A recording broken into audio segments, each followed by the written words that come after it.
नाशिक आणि रायगडच्या पालकमंत्री पदाबाबत अमित शहाच्या दौऱ्यात काहीतरी तोडगा निघेल अशी अपेक्षा होती, पण तसं काही झालं नाही. काही नाही, मोदक खाऊन निघून गेले. लोक म्हणतात हे खाल्लं ते खाल्लं, पण मी तसं मानत नाही. कारण सुनील तटकरे शुद्ध शाकाहारी आहेत. घरात तरी त्यांच्या तसं काही शिजलं नसेल, पण बाहेर कुठं असेल मला माहीत नाही. त्यांच्या सरकारमध्ये 3 पक्षामध्ये प्रचंड वाद सुरू आहे, प्रचंड वाद सुरू.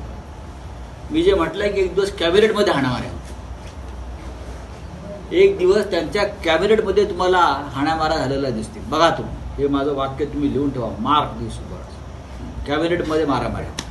चैत्यभूमीवर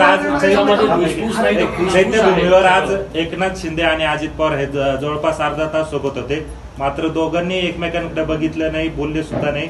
आबोला धरलेला होता. कालच्या या अमित शहाच्या आबोला धरण्याची सवय आहे, त्यांचा छंद आहे. ते आमच्या पक्षात असताना यातून आबोला धरायची. भरत गोगावलेंना आज एकनाथ शिंदेनी भेटायला बोलवलं होतं, मात्र अचानक त्यांना वेळ जी आहे ती नाकारण्यात आली आणि 2 दिवसांनी. त्यांचा पक्षाचा प्रश्न आहे, तर ते काय. एकनाथ शिंदे म्हणतात धुसफूस वगैरे काही नाही, सगळं खुशखुश आहे महायुती. मग कसा हसा